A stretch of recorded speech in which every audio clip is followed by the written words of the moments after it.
So, I noticed behind you you have it's one of the unicorn tapestry. oh, right. Yeah, it's actually it's a little diary someone sent me, I think. Oh, nice. Where is it? That And was yeah, it's popped up there because I love the unicorn. Yeah, cute. I have that's this. one of my favorite links to this whole story. Is it? Okay, well, that is something I You just have, oh, look, you have the pillow. I got this at the Unicorn Museum near Notre Dame in Paris. Have you Oh, been there? okay. It has the huge tapestries. Yeah, that doesn't have that tapestry. That tapestry's in New York at the Clooney. Oh, really? No, Well, I'm sorry, at the Metropolitan in New York. yeah, What the is it? Clooney is Yeah, the is Clooney in is Paris. the name of the Paris. Yeah. This I Yeah, bought this pillowcase there. it's wonderful. I love the Little unicorn tapestry up tapestry. there. Oh, that's so So fun. we have matching tapestries. You know, the unicorn was a big clue to the whole bloodline, having gone underground into artifact and art and poetry and other places in the Middle Ages because they couldn't talk about it while the Inquisition was running rampant. So, but the unicorn was one of the watermarks. It was the most prevalent of all the watermarks I found. Wow. I had it documented. It was like out of 1600 watermarks, I think 1100 were unicorns or something. It was a huge number anyway. It I was a lot always of unicorns. I thought that has to be important. wear a unicorn necklace since my Oh, friend of mine gave it to me when my son Nico was born.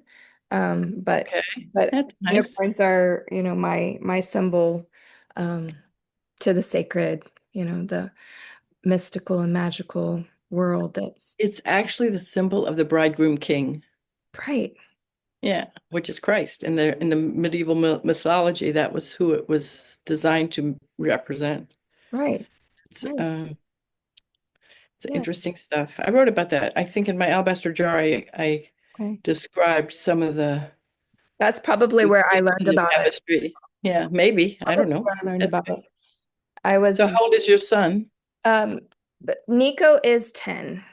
And 10. yeah, and I have another son, Zayden. He's 13. Who's Okay. sick today. So the one with the unicorn was the second son. Correct. Yeah. This is my oldest son's birthday today. Is it? I have to tell you how thrilled my husband and I were to have that over with. We didn't understand what a ordeal the whole thing, anyway, I can remember the obstetrician saying, "Hold on, Mrs. Starbird, it's almost done." And I said, "What do you know? What, it's only just beginning." This is Right. the beginning of the rest of his life. Right. So Right. anyway, this is his birthday. Oh, happy birthing day. You did Yeah. all the work. Yeah, it was a long, hard day, but we were thrilled when it was all done, and there he was. Wonderful. Where was Pretty he special. born? He was born in Raleigh, North Carolina. Okay. My husband was military active duty at the time, and he was in grad school at University of North Carolina State University, I guess is what they call it, NCSU. And I was pregnant the whole first year. Um, Anyway, it was good. yeah, wonderful. That's so great. I was rereading Magdalene's Lost Legacy Mm, on the plane on Sunday, and I think on the way to California, but on the way back too, which I guess I read it 15 years ago before I started having kids. And I'm gonna cry. As I was reading it, I'm just rereading it, just every sentence, I'm like, yes, yes, yes, yes. You it's know, you knew these truths that are somewhat coming out, maybe. Um, and they're the answer to all of the imbalance of the world. exactly. We did it to ourselves without realizing what we were doing when we worshipped a masculine God stripped of a feminine partner. Right. And it was just that obvious. And the first, people keep telling me, oh, it comes back every now and then that I'm this heretic. And I say, yeah, well, the first heresy was denying the bride. Right. That was the earliest heresy of all, was Right. that they whisked her out of town because she was in so much danger. And when they did, they wrote her out of the gospel. Well, they didn't write her out of the gospel, but they never mentioned her in the book of Acts. And subsequently, she's just gone. And I guess they didn't miss her. And then when they did recover in the Gnostic traditions and in their documents, those were all anathematized and hidden in jars and salted away for another 2,000 years, just about, well, 1600 anyway. We never found them until the middle of the 20th century. Exactly. So there we are. Exactly. So I finally, turned on YouTube today to watch a yoga video, and the Pope's funeral was on. mm, And I'm yeah. watching it in his huge building, and all I see is a sea of old white men, but not a woman to be found. No women, no, that's right. Still, I'm I like, know. does nobody notice? Like, You wonder. I once had a dream that I wasn't allowed into the church because I wasn't wearing pants. I was oh, wearing a dress that's funny you say that because I was watching all of these men dressed in dresses and dressed in dresses. I know. parade down the street. It doesn't make sense, does it? It's absolutely insane. And it is, the whole world is insane. And and Well, and that's it part of why I wanted to talk to you and record this because I feel like I'm trying to share what you've shared for let's see, in at least around the 2000s is when I see that when you're you discovered me, I wrote Alabaster Jar in 1990 and it was published in 93, okay. January or February, sometime in the spring, I guess, of 93. So it's been around a while. Right. But then I enlarged the part. Actually, I reread the like Mark Magellan's Lost Legacy book that you're talking about the sacred numbers. Yes. And I reread that just before Easter. And it Oh, kind of surprised me that I knew all that stuff way back when I wrote that, which was what, 2000, I guess, around right. 2000. Right. Um, I knew a lot of it early on because I read John Michel's book, The City of Revelation. Oh. And then years later, when I went to Vanderbilt Divinity School, I decided to check in the library to see if he had written anything else. And they had just gotten his latest book, and it was still wrapped up in brown paper wrapping or in a box somewhere in the back room, but it had been listed in their library index or whatever. So I asked him to please unpack it and let me know when it was visible so I could borrow it. But that's called the Dimensions of Paradise. But he's the mentor I had for all of that Oh. number stuff. And then when I met him after a conference he was giving in Washington, D.C., I just happened to be visiting a friend, and she said, "Oh, guess who's in town? Your favorite hero, John Michel." So she took me to this place where he was giving his talk, and she kind of almost shoved me at him afterwards so I could ask him if he ever looked up the number for Mary Magdalene. He Oh. shook his head and he said, I never did. Huh. Maybe that's your job," he said. So Oh. I went home and I got my son to write up the little program on the computer so I could check the Greek letters against the English and make sure I had the right numbers. And when I did, it added up to 153, which is a very powerful feminine number that's associated with the Vesica Piscis symbol, which is the yoni, if you will, Yeah. the feminine orifice. And in the Greek geometers called the 153, no, they called the symbol the Vesica Piscis. They just would refer to it as the 153. Mm. But that also had nicknames, and the nicknames were the matrix, which Oh, is wow. the mother or the source, Mhm. the bridal chamber, Mm. the let's see, Holy of Holies, Holy of Holies. Hmm. and the doorway to life. Those were the other um, associations with this 153. So you can tell from that she was actually the um, representation of the goddess of love and fertility Yes. because of her number. The Magdalene Yes. adds up to 153. And that's in the final chapter of that Lost Legacy book that you're reading. Okay. The final chapter. A third, I'm in about a third back in with tons of notes this time. Well, I took All notes right. before. I have a cute story for you. Can I tell you this real quick? I had Sure. a boss where I was teaching remedial ed at Fort Lewis, Washington, back 20, almost 30 years ago. Um, and at some point, because she was interested. I told her I had written a book and she wanted to read it. And then it blew her away. And about 4 years later, she saw me in the hall. She said, I just read your book again. She said, the first time I read it, I underlined a whole lot of things. And she said, this time I underlined the rest, Right. which Right. I thought was pretty funny. So, Right. yeah. Yeah. I sat there just in the airplane, just going, yes, yes, yes, yes. You have all of these truths. Not only is it such a revelation, but you're an eloquent, but you're always positive. You never put down another group, No. which I don't find anymore. You know, Yeah. you're kind of just revealing, but you're not You saying know, they did this, you know. people asked me, was I angry? And I said, no, I'm just sad. Yeah. Because we lost something that could have kept the world from going in this direction for too long and blowing itself up, if you will. We don't need that. What we needed was the truth from the beginning. And so it just breaks my heart that we lost it just because we were trying so hard to save her. I think Joseph of Arimathea had the right thing in mind. He wanted to just take her away to some safe place Right. because the Roman authorities and the Jewish authorities were up in arms. Can you imagine Easter morning? Instead of a dead prophet or a dead insurrectionist, because they crucified him as an insurrectionist because the people around him were related to the zealot cause. And so they crucified him. Then on Easter morning, 3 days later, they find that they have all these rumors that he's risen from the dead, just like the god Tammuz, Mhm. who's from their ancient roots. They know all about Tammuz and the women crying over Tammuz every spring because of the death and the fertility rites there. And then he's risen from the dead, just like Tammuz. And so the whole city is in an uproar. And the Roman authorities and the Jewish authorities both were probably just apoplectic over it. Oh, And Joseph of Arimathea, in his wisdom, said, we can't let her survive here, especially if she's pregnant. They have to get her out of town. She's the national treasure for the new movement, the Christ movement, if you will.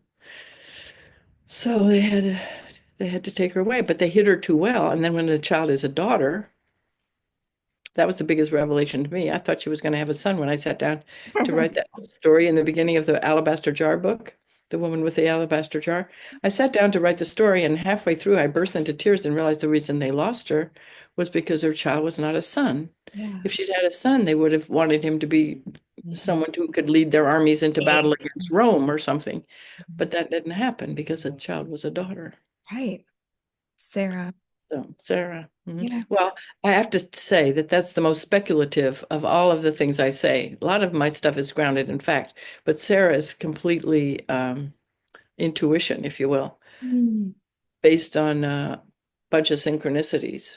But the fact that it's the story about Mary Magdalene going to France in this boat that doesn't have any oars and they get swept ashore at a place called Ratis in the coast of Gaul back in those days, and apparently it had a temple to the goddess. I'm not sure which one. I think Cabelli, but I'm not positive. Anyway, but it was a goddess site, and they're swept ashore there, and there's a child on the boat, Right. pre-adolescent, 12 or 13, so, and she's Sarah. And when I looked it up, I found Sarah means princess in Hebrew. Right. So it's pretty obvious to me, but that's still speculative. We don't have a birth certificate, we don't have a wedding certificate, we don't have any of the credentials that you need to prove something in a court. Right. But intuitively, you know that this child and she's allegedly the servant of her people that she's traveling with. But Dark what skinned. family has a servant that's 12 years old? They're really not always all that useful. And Right. I mean, they can run errands and things, I suppose, but still she's not the ultimate serving person. But it reminded me of Cinderella because she's sooty faced Exactly. too, right? And Exactly. then she's got the um same attributes that she's the willing servant of all these relatives, her stepsisters and her stepmother. So Right. anyway, Have you ever been to the areas in the south of France where they oh yeah.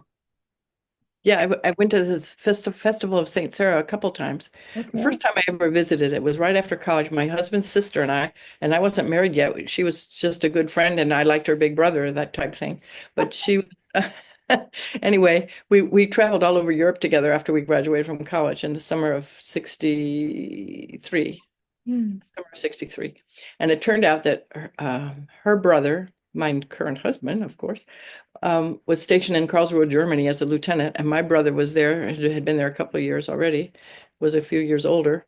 And anyway, so we visited our brothers, and then we headed off with a third girl on the in the car, and we traveled all over Europe. And our first one of our stops was at St. Mary's by the Sea, where they have that festival. And we actually went into the crypt and saw St. Sarah and wondered, what is all this story about? And it didn't make much sense at the time. I mean, I thought it was kind of weird that they had this black person on the boat, but that I didn't think much of it, and I wandered off. And it wasn't until years later that I uncovered all these connections with the loss of the bride and the fact that the bride in the Song of Songs is black as well. So it's like, we got this all these symbolic connections, if you will, Right. with the Magdalene story in that place in southern France. Right. And the documentary Bloodline, um, I when barely remember that. did that come out? Around 2000, and it was before I I had. want to say six, Hmm. 2006, Okay. something like that. Well, I remember giving the interview for that on the day my father died. My Oh, father died at 6 o'clock that morning, and I still had to do the interview before I could fly east. oh, So bless it you. was pretty tough. I Oh, don't look like myself that day. It's because I was kind of distraught. always so beautiful. Okay, because in that film they go to oh gosh, what's the name of it? What they presume was Mary Magdalene's church, the Church of Amor in I should have done my research and In Rennes-le-Château, Chateau. Mhm, yes, yes. Rennes-le-Château. I Mhm. think, yeah, yeah. I don't buy into any of that stuff. And the whole bloodline thing really wasn't my thing at all, ever, because by now everybody on the planet who has any smattering of Caucasian blood or Jewish blood for that matter is probably related to Jesus and Mary Magdalene. Right. So I think we should just let the bloodline We are the bloodline. take care. Yeah, it's everywhere by now. I mean, some people run around thinking they're the final solution. In fact, the Da Vinci Code kind of emphasized that point more than it should have, I think, too. I just was not ever part of the bloodline thing. But in order to get the story out there, in order to get the balance, it was all about the balance of having lost the feminine energies and the whole Christian tradition for so long. I was trying to get the story out there any way I could, which is why I Yeah. let them interview me for that movie. Right. But I wasn't ever happy with it. So Mm. Wow. that's not my favorite thing. Sorry. No, it's Yeah. okay. It's okay. It's good to know. Yeah. No. Let me, can I ask you, well, okay, so back to Easter. When I was a child, my favorite parts of Easter were the eggs, coloring the eggs and the bunnies, all of the pagan things. And this year, I decided to take my family out of town and go to California. And I woke up on Easter morning on Venice Beach. That's where I decided for us to stay, which I'd never thought before that Venice was named after Venus. Venus, yeah, Oh, and probably. I mean, I uh, don't know it, but it sounds likely. right. And they even on Venice Beach, they have a huge mural when you're at the edge of the shore and you look up and it's kind of a modernized birth of Venus. So someone else recognized that because I, going there on Easter, I was like, I feel like I need to do something sacred on this day. Mhm. And, here we are in LA. That's, not really going to happen. We're traveling today and all these things. But I thought it was really interesting that I found myself on Yeah, Venus's beach Venus is at beach. the ocean, Mhm. which the mare, la mare, um, uh, let me take it back. I have found through my research on goddesses, which that came to me in a dream to start working on. The more I research as the different goddesses, the more I found that they were all connected. Yeah, yeah. Um, and the waters was a big way, including like Saint Sarah's festival. And even the Star of the Sea is what Mary is often called, which I was seeing that when we went to, I think it was Notre Dame or Sacré-Cœur. I was like, why a Star of the Sea? What is that? Where does that come from? That's not Star of the sea. yeah, I'm not sure exactly, but it is an epithet of the Virgin, actually. right. And Yeah. then l'amour and the French word for mother is Mary. Yes. I have a friend, he actually translated my children's book into Spanish, and he's from Basque country. That's a country inside of It's in Spain, but it's on the Spain. border of France in the mountains in the Pyrenees. Right. And he told me he read one of my articles once, which not many people do read my articles. Um, but he said, "Oh, at home, we call God Goddess Mary." And I was like, wow, I've never heard that before. How interesting. No. All of the Yeah. Marys and the Bible. And Yeah. I've read, eh, somewhere along the way that Mary meant priestess. And I think that's interesting. Like a priest I'm of, never been sure about that, but I don't know what they're using as their linguistics for it. Mhm. But the the M is definitely the feminine, and I guess I wrote about that in that Lost Legacy book. The M for ma and mammal and it goes on and the water and the sea. But remember that the that life came out of the ocean on this planet. Right, It started as some kind of radioaction or something in the deep sea, and it created life.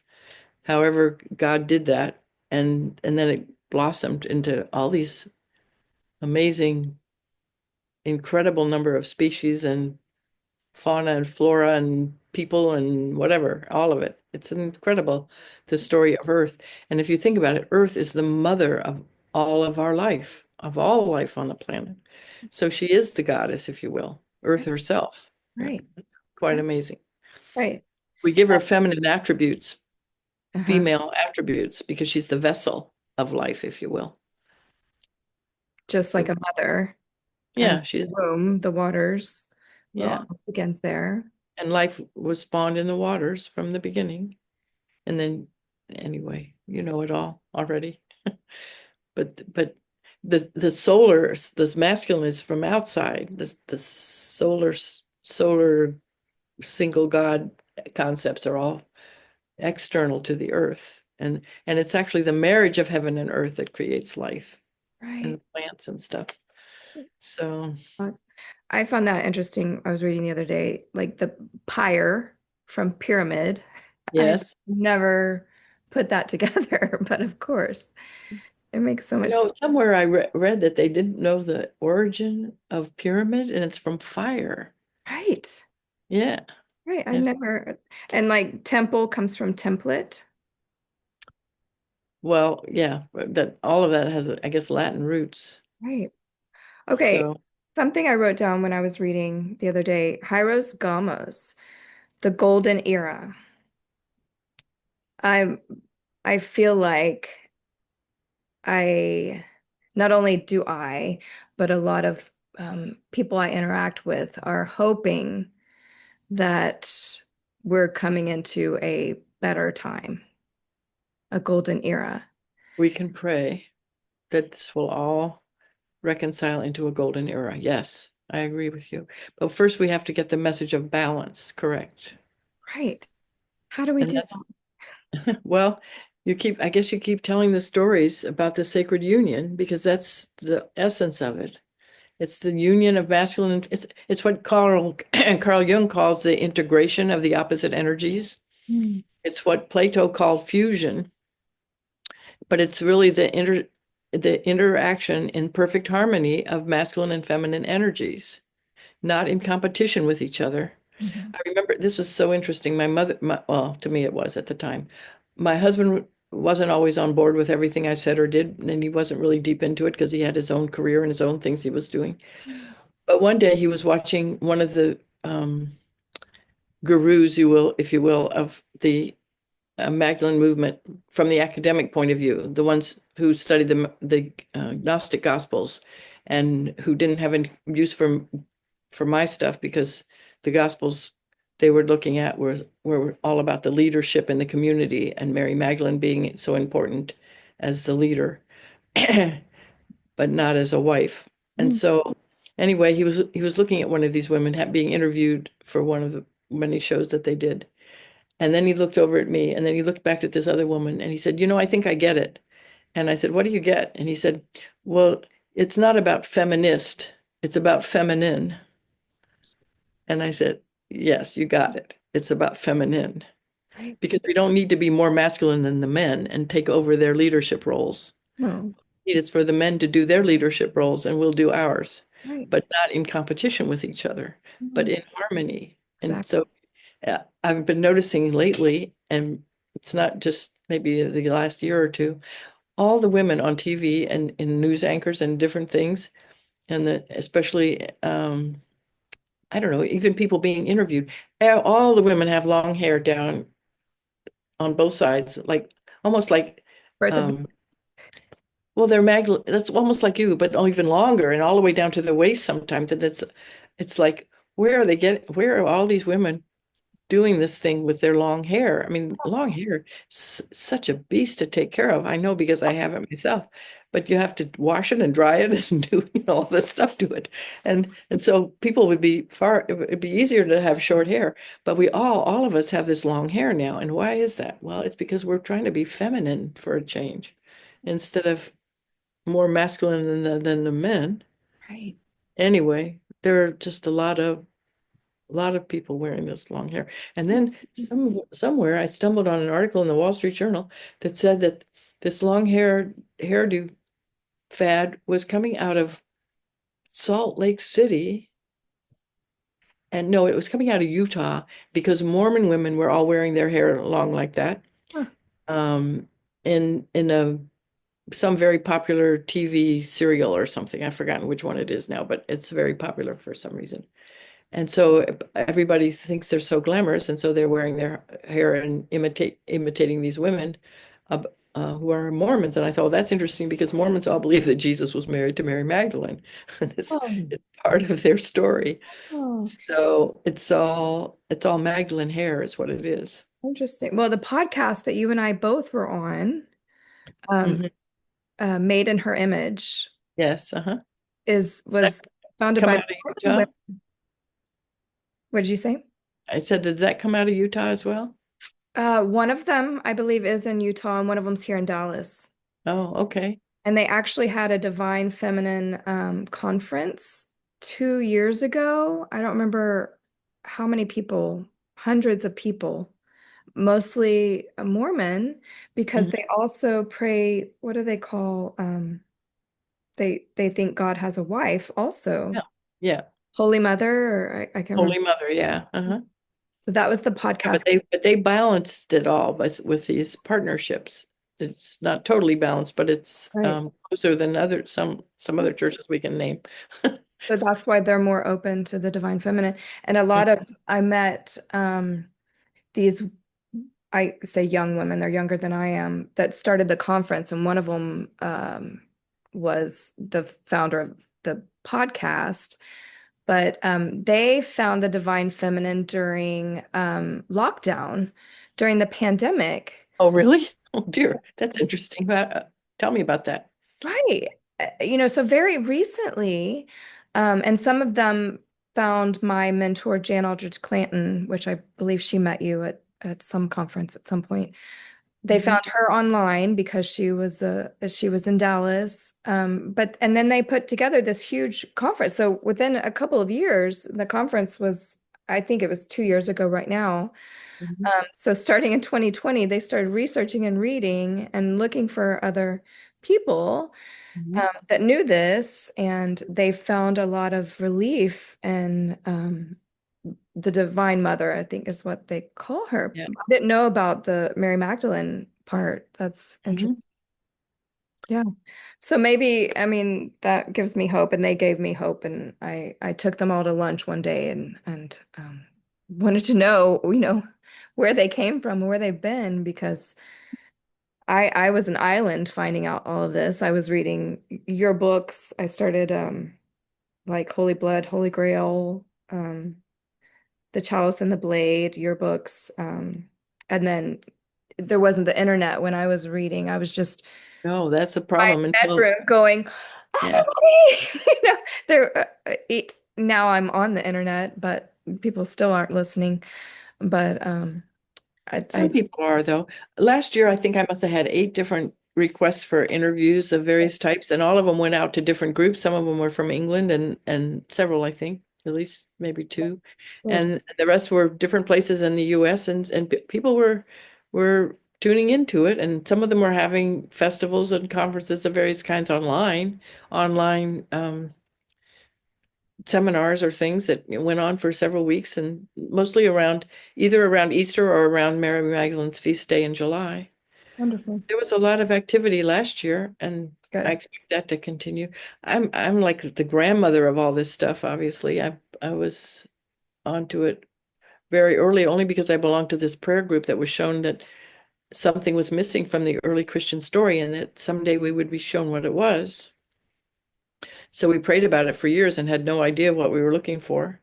And then another friend of mine told me to please read Holy Blood, Holy Grail. Oh, And when I did, I thought, this can't be true. I was like, this is this is not possible. But when I told a friend about it, she agreed that it wasn't possible and I was supposed to pray about it. So I went into my living room one day when the kids were in school, the next day, I guess, after she told me to pray about it. The kids were in school and I um, took my Holy Blood, Holy Grail and my Bible in with me. And I said, okay, Lord, I'd be happy to burn this Holy Blood, Holy Grail. But first I need to know if there's something I need to know about it before, what would you want me to know about it before I burn it?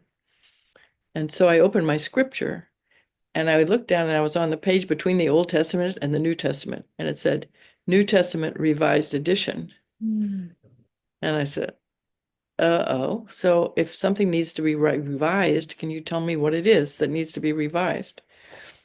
And I opened my scripture again. And to make a long story short, it said, Restore my wife, whom I espoused to me.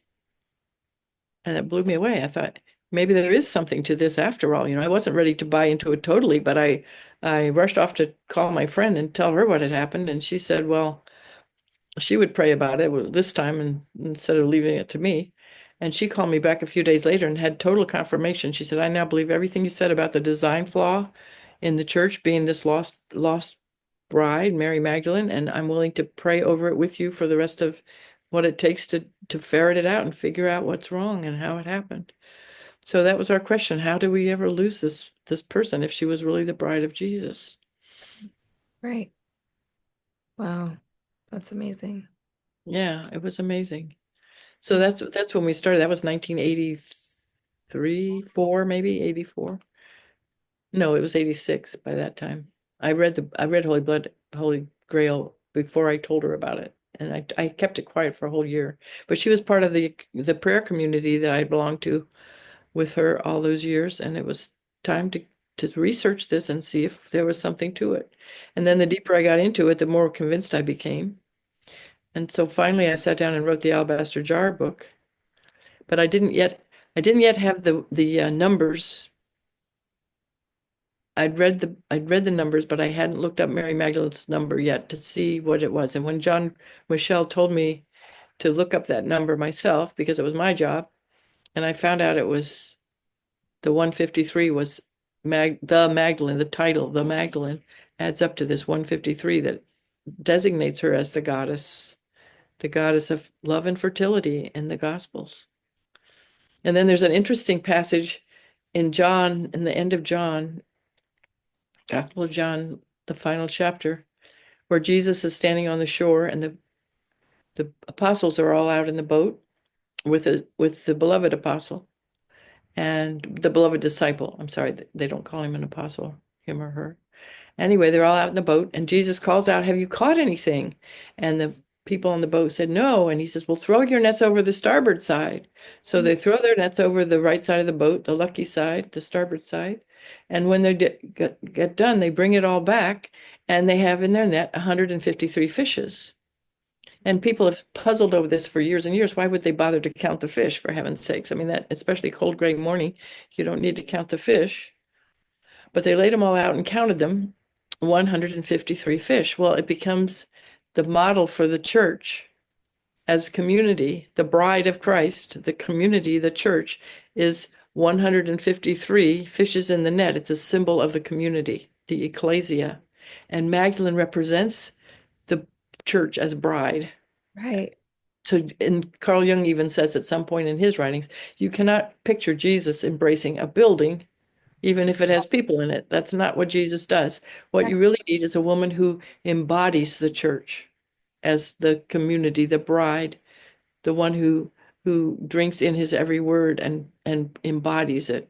Okay, so she embodies the whole community as ecclesia, the bride. And so I thought, well, obviously that's Mary Magdalene, and the 153 is the symbol of the bride. So. And you are right there. Your name. Yeah, well, that was the other funny thing. This passage had, it didn't used to, but someone in the newer translations of the gospel, instead of saying throw your nets over the right side or the lucky side, they've translated that correctly, I guess, to the starboard side. And that just happens to be the origin of my husband's family name is Starbird, Wow. spelled with Board. And then in somebody's Bible years back, they changed it to Bird instead of the right side of the boat now, it's stars with birds. And Margaret is a form of Mary. Margaret, actually, yes, I guess I didn't notice that, but the actual um, Mar, not Mary, but Mar is a sign of nobility Hmm. in the ancient world. And I, I guess I'm trying to think I learned this out of a connection I had with Barry Wilson, and I'm trying to think what the connection was. They went to tombs that they found in Jerusalem or outside of Jerusalem that had the names on ossuaries. Did you ever stumble into this stuff at all?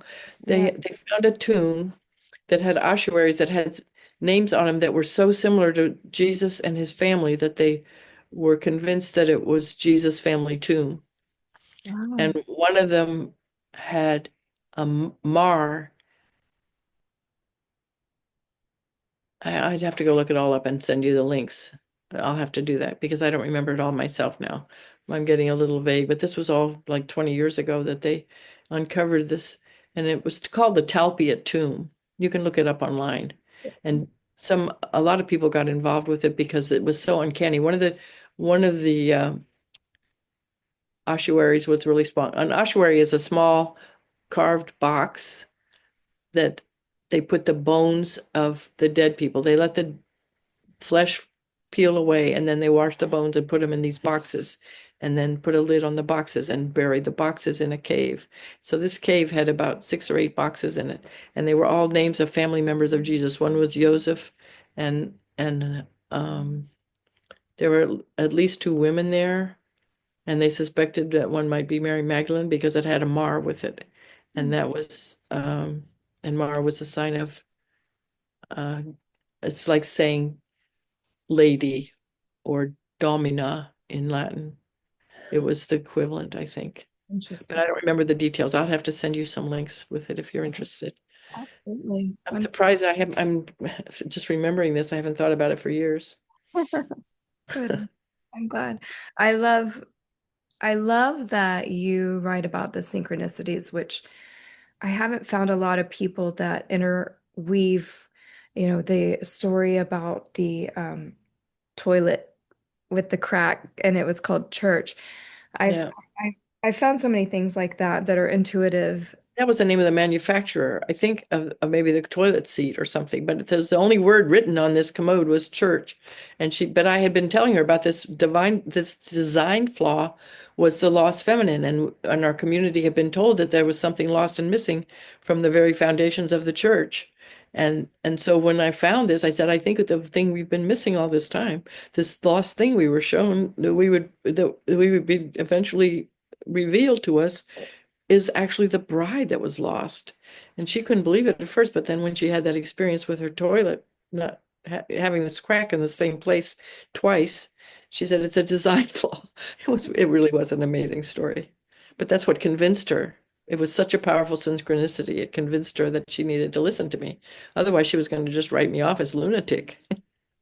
When Someone I who, when I heard you tell that story, I was inspired that at some point I want to write a fictional novel about my daughter. Our first child was stillborn, but her name is Sophia.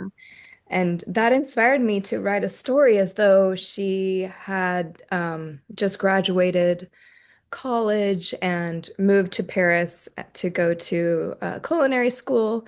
And she stumbles at like the toilet thing, like things like that happen, and how she finds and starts telling the story of the bride also. And that was, I don't know, 6 months ago, but that's really interesting because one of your questions inspired me to think back about what would you tell yourself if you knew to tell yourself wisdom from what you know now, what would you tell people? And one of the things is to keep a diary and ask what does it mean when things happen, and then watch for synchronicities and signs. Because I had a whole life full of signs, and if I hadn't learned to watch for them, we used to call it the action of the Holy Spirit, and then Carl Jung named it synchronicity. But it's this when your thoughts and your physical reality come together in an explosion of, oh, I get it now. That aha, and that sense prickles down your spine because you know you're not alone, that someone knows you and knows you so intimately that they can interact with you even though they're not there, but they're ever present because the presence, if you practice the presence of God, it's always God that's with you. So anyway, but these things happen over and over and over. And I don't have second sight or anything like that. Some people do, but I just had these incredible synchronicities all my life. great. And a lot of them had to do with numbers. We were shown, well, this little community, this prayer community of mine was shown that if you just open your scripture and start reading, sometimes you find the answer to the thing that's on your heart. Or if you state a question ahead of time, sometimes the answer will be right there. Like the day when I got the thing about restore my wife whom I espoused to me. No, I didn't expect that line to ever occur in the Bible anywhere. And yet Yeah. I opened right to it. It was like, well, how did I do that? I don't know. But it's guidance. It's really the guidance of the Holy Spirit is the only thing you can say. Well, So, I had a synchronicity that led me to you, which I'm forever grateful for. When at brunch with my sons 2 months ago, 6 weeks ago, when I first reached out to you, I can't remember what they first said, but somehow it led to Snow White. oh, And then, I Snow White. Yeah, because that movie was just coming out, the new one, and the I new. didn't know that at the Oh, time. It wasn't until I started writing that article. But because of Snow White, um, I guess I had just had the idea to start writing a book on Dallas goddesses. But then I reached out to you and I was like, well, I need to write about the biggest, you know, truth tellers on earth. Um, I might as well reach out to you. And I was lucky that you responded. And Snow White was the motivation there. yeah, I loved all those Disney stories, and I don't think they need to be changed to make them more interesting. No. Well, and I loved your telling of all of the fairy tales. I just found that so exciting and it rang so true to me years ago and I've never forgotten. And, when I see little girls with, the princesses on their shirts or bags or shoes, I'm like, they know that she is the bride, and they're longing for that and they see that Yeah. that's the kindness in the world and the reconnection with nature. I always loved that. I loved that Snow White and Cinderella had friends that were birds and Yeah, mice. but, the birds and the mice are like the little synchronicities that touch you in so many ways, and they're always trying to help her. And it was like the whole universe was trying to help me get, I felt like Cinderella. They were trying, all these synchronicities were like the little birds and mice trying to get me to the ball. Great. There you go. Really, yeah. Yeah, I love that movie. I love that they I, hid the truths, and playing cards and the fairy tales and the unicorn tapestries. yeah, Um, I wanted I, to go ask you what ahead. you thought, why her name was Snow White.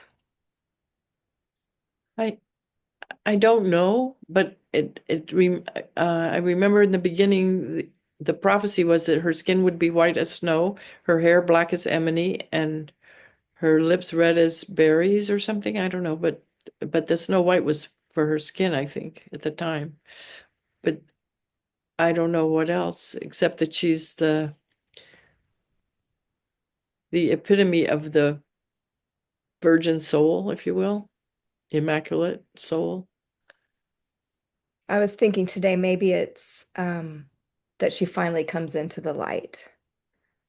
From the cinders, maybe she's revealed. Well, now Snow White doesn't come from the cinders, though. That's Cinderella. That's somebody different.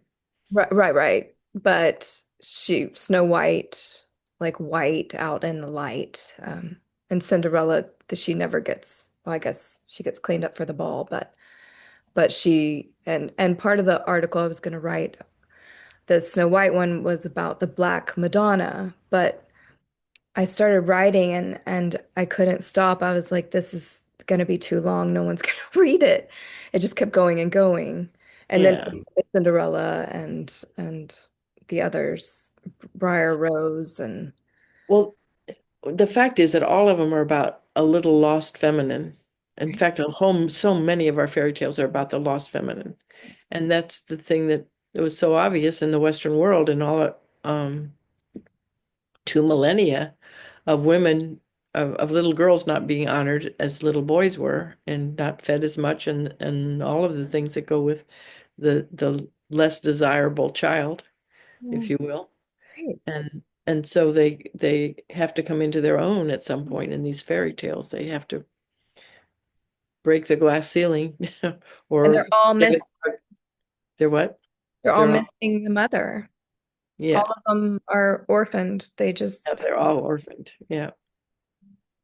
and a wicked And stepmother. abused and they're abused. Well, yeah, the wicked stepmother.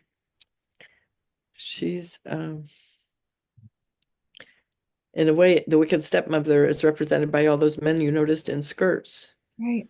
They hijacked the story somehow and then tried to replace the bride with themselves in their skirts.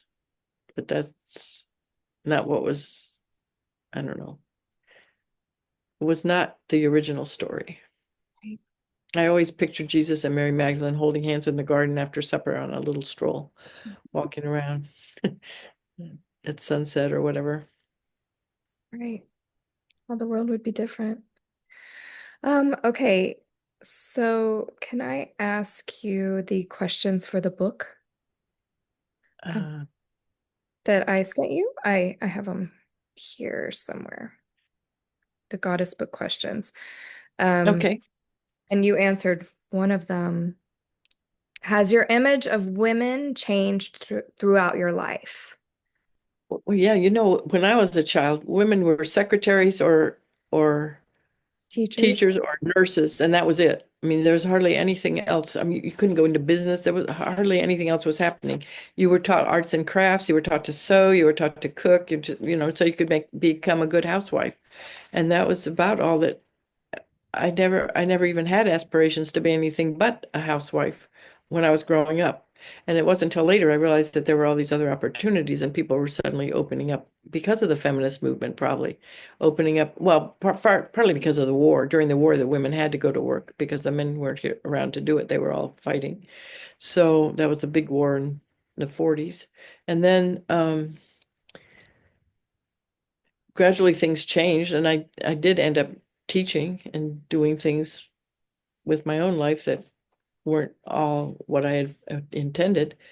Um, Partly because my husband, being in uniform, had to go other places and didn't have time to get married for a while, so we ended up with quite a long courtship over the years. And then when we finally did get married, we had 5 kids, and we thought, well, it's a good thing we didn't marry any sooner. We would have had 12 or 7 or some other number. So anyway, um, but things have changed enormously. So, but women were taken for granted in the role as housewives, and they were hardly given any other um, roles at all to play. So eventually, actually, you asked also who my heroes might have been in those days. We didn't even have female heroes, except for nuns and saints. We didn't really know who to honor. And what was it about them we honored? Their strength and their virtue. Those were the two things that women needed. They needed to be strong and they needed to be virtuous. That was, and that's who we admired. And one of my favorites was Joan of Arc. Well, she listened to the voices that she had and she went out and did what they said. And sure enough, they won battles. She put on armor and then she ended up being burned at the stake. I mean, that was something beyond the beyond. Mother Teresa, another one. She gave up everything so that she could serve the poor in India. So those are the kind of people we admired, or I admired as a child. And then when I was in college, I was in Germany for my first year in college. I was in Munich at a branch of the University of Maryland that they had for military dependents over there. And they took those of us willing in a bus up to Oberammergau to the Passion Play in 1960, springtime 1960, right before Easter. And I noticed during this Passion Play that there was this woman crying over Jesus and wiping his feet with her hair, and then later crying at the crucifixion, and then going at the tomb and finding him resurrected at the end.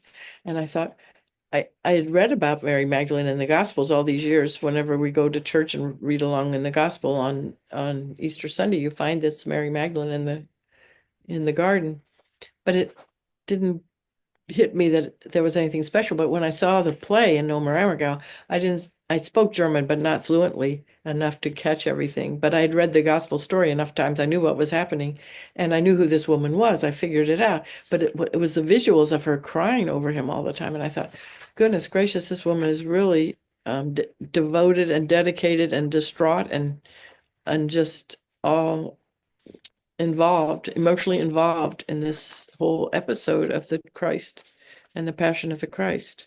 So I tucked that knowledge away all those years. And then when we finally realized that we were being shown that this woman was actually the bride, I suddenly remembered all these other impressions. But she was one of the saints that I honored, I guess, in my life. But we didn't have goddesses, but we had saints, and the saints had attributes as goddesses do of compassion and hopefulness and various degrees of strength and courage of various kinds. So those were who we honored. And then I had a great aunt who was a mother superior in a hospital in Salt Lake City, of all places. And she hired Mormon doctors. This was a family story that I remember from my childhood. She hired Mormon doctors, and finally the bishop called her, and he said, "I need you to come and see me." And she said, "Well, Monsignor," she said, "Your Honor, I'm very, very busy. You'll have to come see me." This is a family story because they thought she was pretty remarkable to tell the bishop to come see her, but she was too busy to go see the bishop. So he came to see her, and then he told her that he didn't approve of her hiring Mormon um, doctors. And she said, "I'm not hiring them for their religion, Your Honor. I'm hiring them for their medicine. So we always thought that this aunt was more or less a hero because of her being able to stand up to the bishop and tell him that it was necessary to hire people for their medicine in a hospital, Right. Right. which is a funny story. But she was the only one in the family that ever had a job outside being a housewife. So Wow. Were you raised Catholic? I was. Oh, yes. I was raised Catholic. I went to Catholic school 3 different times. My dad was military too, so we moved a lot. And when there was a Catholic school available, we were put in Catholic schools. So I was in Catholic school in third and fourth grade and again in sixth grade. And I learned to say the rosary and I learned all the stations of the cross and I learned the whole catechism backward and forward. They have 2 different catechisms, one for the elementary kids and then a more advanced one for the junior high. So I learned both of those by heart. And I remember my third grade teacher. We moved from Fort Knox, Kentucky, where I was learning my multiplication tables 1 through 5. And we moved to a Catholic school in Virginia, in Arlington, Virginia. And the nun who was my teacher had 83 children in her classroom, and they were doing long division when I got there. So I was just learning my multiplication tables, and they were already doing long division. So she kept me after school every day for the whole rest of the spring, and heard me reciting my multiplication tables through 12, and then eventually getting around to learning long division. She had to get me up to par, or I couldn't go on to the next grade. So I had to memorize all that and then learn to do long division before I could go home for the summer. So Yeah. she was remarkable, though. 83 children in the classroom. Can you imagine that? Not imagine. No. And she had us, I mean, when she raised her hand, we would stand up, and when she lowered it, we would sit down just like puppy dogs. We were very well trained. Yes. It Fantastic. was, it was, they call it fascist now, but it was discipline, and you were able to learn under those circumstances. There was no talking, no passing of notes, no telephones, no nothing. You did what the teacher said, and you did it as well as you could, as fast as you could. And it was, it was pretty, it wasn't fascist, it was called discipline. It was, Amazing. everything is attitude. Love that. What did you go to college for? What did you major in? Oh, I started off thinking I was going to major in oh, I wanted to be a geneticist, so I was going to major in chemistry, I thought, or biology or something. But after the first year, I switched to comparative literature. I was in Germany at the time, and the history and literature courses were far more interesting than the chemistry course for some reason. So I switched, but when I came back to the States as a sophomore, I started taking literature and history courses, Mm. and I ended up majoring. Actually, I had a split major and a minor, which were all about the same weighted credits. When by the time I graduated, history, German, and literature. Well, mostly Western literature, comparative Western literature.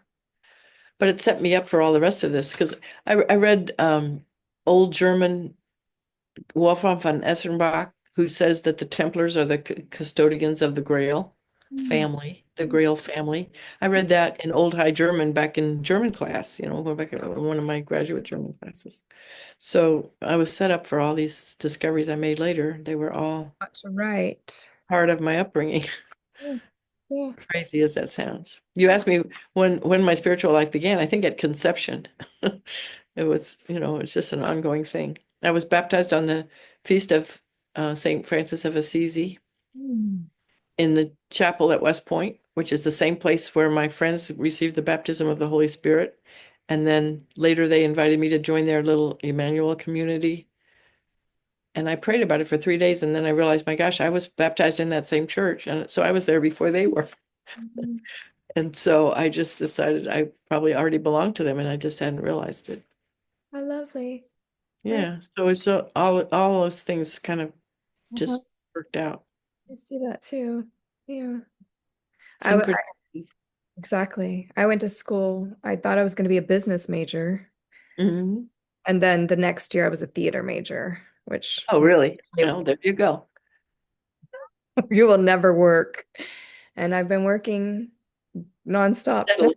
Yeah, ever since. Yeah, you learn the communication skills. Exactly. Yeah. Exactly. And Yeah. I learned to read and write. Yeah, Which your is writing about is all so I ever do. beautiful. I'm kind of embarrassed that you read my article. When I started reading your book again, I'm like, oh, No, it's fine. I loved it. It was very interesting and sweet. It was sweet, and I thought it was. I've always simple. loved my fairy tales. I was a real advocate of fairy tales.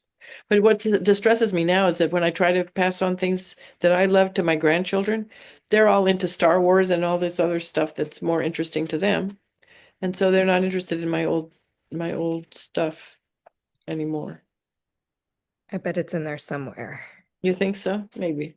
Yeah. I don't know that they ever read, you know, people are so turned off now to those fairy tales that end with a happily ever after. And that's because the feminist movement moved everybody into opposite poles. It's polarizing. Instead of bringing them together, they separated them. So, anyway, that makes me sad sometimes. But I can't fix it. I can just keep moving on. Currently, I have to move on because my husband's PT is going to leave and he'll need me back. Okay. Did you have some other things you wanted me to say really I quick? ask you, so you said Shiro's, which goddess do you most relate to now? I would say um, both of our Christian ladies, Mary, the Virgin Mother of Christ, and also Mary Magdalene. And I perceive them as very close themselves, almost like Naomi and Ruth back um,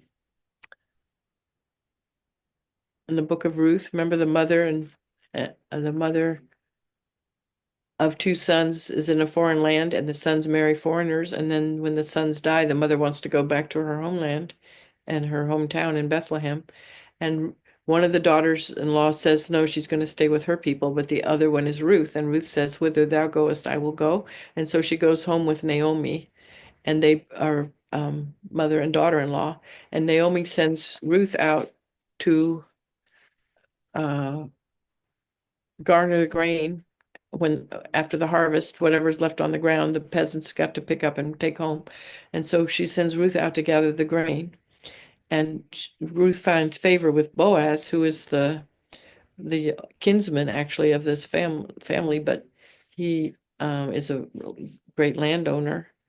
And so when Naomi finds that Ruth has found favor with Boaz, she tells Ruth to go back and lie at his feet in the harvest, in his sleeping bag or whatever. And so when he wakes up and finds Ruth at his feet, he marries her. And they become the grandparents then of King David. Oh, wow. It's a wonderful story from the Old Testament, the book of Ruth. Anyway, but I think of Mary, the Virgin Mother, and Mary Magdalene as having traveled together because in that little boat that swept ashore on the shores of France, you have Mary Magdalene in the legend. You have Mary Magdalene, Mary of Bethany, and Mary Magdalene are the same person. You have Martha and Lazarus. You also have Mary Jacobi, which means the mother of Jacob. Well, Jacob was the brother of Jesus. James was the brother of Jesus. So if she's the brother of Jesus, I'm sorry, if she's the mother of the brother of Jesus, then she has to be the mother of Jesus as well. So I figured, okay, so this Mary is traveling, the mother of Jesus and Mary Magdalene are traveling together, and Salome is probably his sister, Mm. Jesus' sister. So we don't know for sure the names of the sisters, but we think we do, and one of them would have been Salome, and I've forgotten the other one now. But anyway, so it's possible that the legend is saying that Mary Magdalene and Mary, the mother of Jesus, traveled together as mother and daughter-in-law. Anyway, so I've always kind of thought that was likely because they were together at the tomb at the crucifixion as well, and then the next Easter morning they went together. In one gospel, they go together to the tomb and then they run away because they're so horrified that the tomb is empty. Mm. And then in John's gospel, Mary goes alone. to the gospel and finds Jesus resurrected. And that's what starts the church then. She goes home and tells everyone that he is risen. Right. And that's the beginning of the Christian proclamation. Right. And that's the egg, the painting with the egg. Now, the red egg story comes from that, yeah. So anyway, so they're my two goddesses, and I still say rosary. I have rosaries for both of them. One is the Virgin Mary, the Marian Rosary, and then the one is posted on my website, the Magdalene Rosary, that tells her story. And the first seven mysteries are her story from the Gospels, and then the second seven are from her legend on in France, the story of her traveling away from Jerusalem and arriving safely in France. Okay. I remember your story of Yeah. waking up and they were inter intertwined into seven. Your rosary was Oh yeah, that I fell asleep on it, and when I woke up, it had carved itself into these pieces, but they were all sevens, and I thought, how, what is that all about? And so then when I figured it out, I thought, well, maybe this is a lovely synchronicity showing me I should have a sevenfold rosary. Seven is the number for the Holy Spirit, so I thought that would be nice, and so I created a sevenfold rosary with prayers to Magdalene. wonderful. I'll have to check it out Uh, again. Thank you so so we don't call them goddesses, we call them saints in the much. Catholic. But really, they play the role of the goddess, and the number for Mary Magdalene is definitely the number for the goddess of fertility and love and the source of life, all of that. Yeah. Yes, How lucky can we get? right. A goddess for our time. Exactly. I'm so grateful for you and for meeting with me and your Do me email. a favor. Do you know the song, The Human One? I I don't mentioned it in different places, maybe not lately. It's sung by Alana Lewandowski, and you can just look up Human One music or YouTube or something and listen to her song. It'll break your heart. It's so beautiful.